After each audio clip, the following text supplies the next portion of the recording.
Continuando exatamente de onde paramos no vídeo anterior, vamos agora então ver as propriedades de potenciação e radiciação, tá ok? Então, eu vou passando as propriedades e também vou fazendo alguns exemplos numéricos para facilitar o nosso entendimento. Primeira propriedade, quando eu tenho a potência ou a raiz de um produto, tá? Então, se eu tenho a potência n, expoente n, para um produto A vezes B, eu posso distribuir esse expoente para as bases A e B, assim como se eu tiver a raiz enésima de um produto A vezes B, eu posso distribuir a raiz enésima para cada um deles. Então, por exemplo, se eu tenho 2 vezes 3 elevado ao cubo, eu posso fazer, professor, eu posso fazer 2 vezes 3, 6, 6 ao cubo, 216. Pode, tá certo, mas eu também posso pensar como 2 ao cubo vezes 3 ao cubo. 2 ao cubo é 8, 3 ao cubo é 27. 8 vezes 27, 216. Da mesma maneira, eu posso pensar na raiz quadrada de 4 vezes 9. 4 vezes 9 é 36, a raiz quadrada de 36 é 6. Mas eu posso pensar nisso como a raiz quadrada de 4 vezes a raiz quadrada de 9. Raiz quadrada de 4 é 2, raiz quadrada de 9 é 3, 2 vezes 3, 6. Dá o mesmo resultado. Ok? Então, toda vez que eu tiver potência de produto ou raiz de um produto, eu posso separar essa potência ou separar essa raiz para cada uma das partes do produto.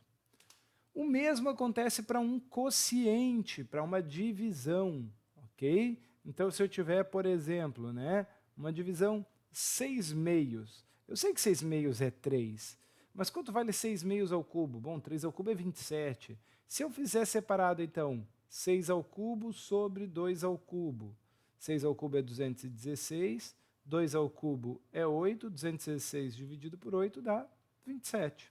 Tá? O mesmo valendo para a raiz, radiciação. Eu tenho aqui, por exemplo, raiz quadrada de 25 centésimos. 25 centésimos é 1/4. Raiz quadrada de 1/4 dá 1/2. Mas se eu separar isso como raiz quadrada de 25 sobre raiz quadrada de 100, eu vou ter raiz quadrada de 25 é 5, raiz quadrada de 100 é 10. 5 décimos nada mais é que 1/2. Tá? Então, dá para trabalhar também dessa maneira. A terceira propriedade diz que a potência de uma raiz pode ser a raiz de uma potência. Então, o que ele está falando é o seguinte, você tem raiz enésima de A elevado ao expoente P, você pode elevar o radicando ao expoente P e depois tirar a raiz enésima. Aqui uma ressalva, tá? Aqui a gente está trabalhando com um radicando positivo. Se a gente estivesse trabalhando com um radicando negativo, se o índice da raiz, fosse um índice par, não haveria essa raiz real. Aí você pega o expoente e eleva primeiro, você pode acabar maquiando esse sinal negativo do radicando, se o expoente for par, e aí transforma num valor que existe. Então, muita atenção nisso, tá? Você só pode aplicar isso se essa raiz existir a priori.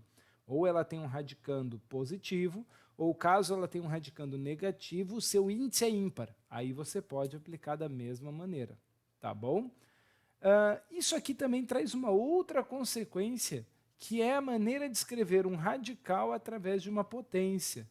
Tá? Então, a raiz enésima de P pode ser entendido como A elevado a P sobre N. A raiz enésima de A elevado a P é A elevado a P sobre N. Eu transformo a raiz de uma potência numa única potência onde o expoente é fracionário. Tá? Então, por exemplo, se você se deparar em algum momento com 3 elevado a 1/3, isso daqui é a raiz cúbica de 3 elevado a 1, ou raiz cúbica de 3, ok? É uma maneira diferente de escrever o radical através de uma potência. Nós também podemos usar isso aqui da seguinte maneira, imagina que eu tenho aqui raiz cúbica de 2 elevado a sexta, do jeito que está escrito, eu não consigo executar essa raiz, mas eu posso trabalhar como raiz cúbica de 2 a sexta. Raiz cúbica de 2 a sexta é 2 elevado a 6/3. E 6 dividido por 3 é 2, então 2 ao quadrado, que dá 4. Beleza? Então, uma maneira de trabalhar manualmente aí é quando eu tiver radical e potência no mesmo elemento. Tá?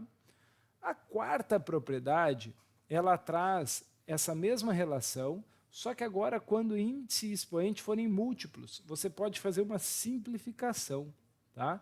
Então imagina, por exemplo, que você tem lá a raiz décima de 64. Bom, a raiz décima de 64 não é um número inteiro, mas 64 é uma potência de base 2, é 2 à sexta. Então você pode escrever isso como raiz décima de 2 à sexta. Tanto 10 quanto 6 são múltiplos de 2. Se eu dividir, então, o índice e o expoente por 2, isso vira raiz quinta de 2 ao cubo. Tirando agora a potência novamente, raiz quinta de 8.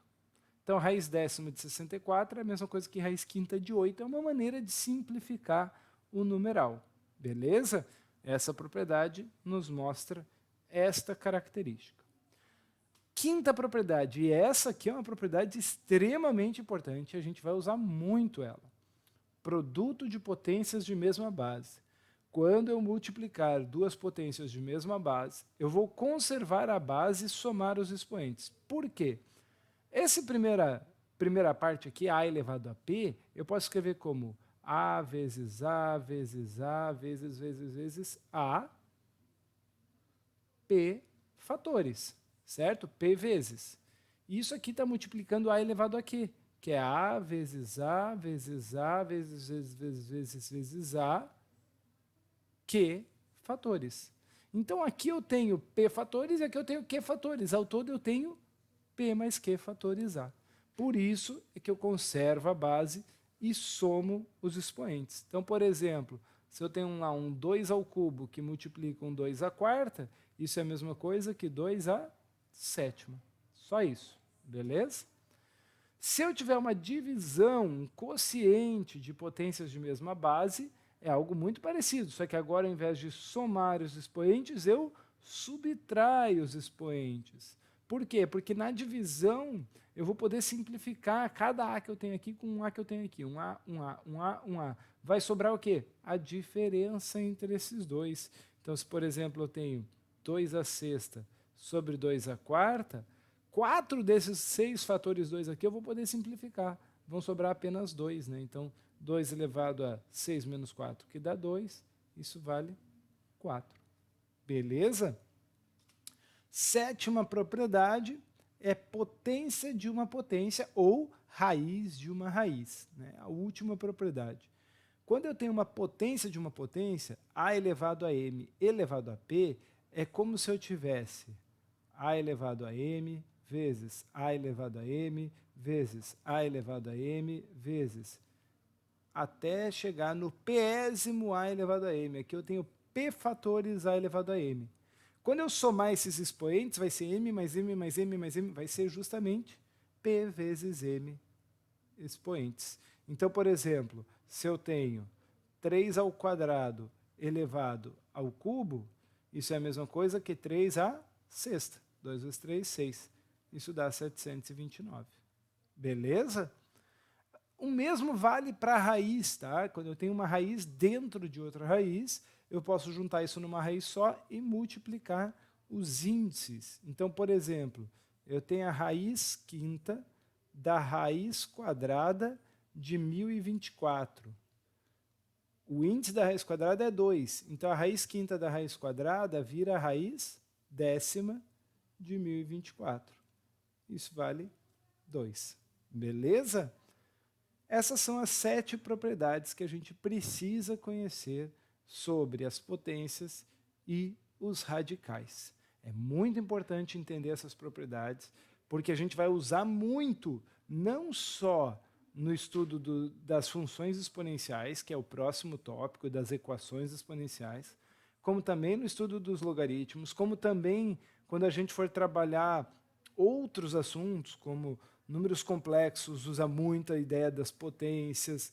Quando a gente for trabalhar análise combinatória, vamos usar muito o conceito de potências, quando for trabalhar lá o binômio de Newton. Então é um assunto que é recorrente no ensino médio e é muito importante que você saiba.